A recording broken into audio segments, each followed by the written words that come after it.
Part 2 मध्ये तुमचं स्वागत आहे. सकाळ सकाळी उठलो आणि पहिल्यांदा तर गेलो अंघोळीला. फ्रेश आणि मस्तपैकी अंघोळ करून घेतली आणि निघालो आपल्या पुजाऱ्यांच्या घराकडं. आपल्या पुजारी मामांचं घर काय जास्त लांब नाही, पण कशाला बस असताना, व्यवस्था असताना आरामात जायचं.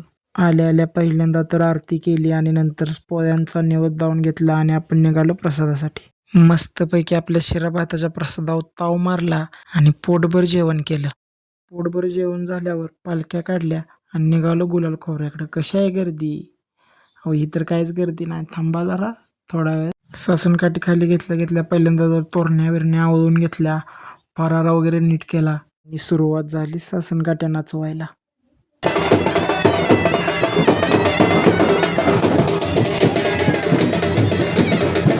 पहिल्यांदा तर गेल्या गेल्या सासनकाठी रांगत लावली आणि चालू झालं गुलाल खोबरं.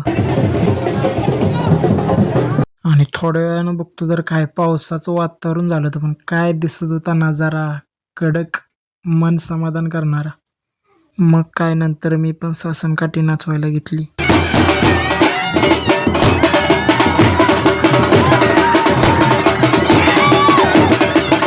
आधीच वरनं पाऊस चालू होता आणि त्यात ह्यांनी वाट्यांची बिरकीट लावली. नुसतं गुलाल खोबरं आणि वाट्या. पुन्हा मी काय मोबाईल बाहेर काढला नाही, एवढा पाऊस चालू होता.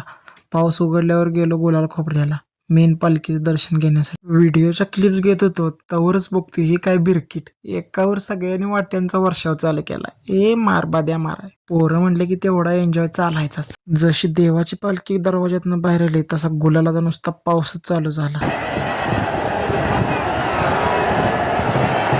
पहिल्यांदा तर आपलं सगळं आवरलं, जेवण वगैरे केलं आणि ट्रकावर सासनकाठ्या चढवल्या आणि निघालो आपल्या घराकडे.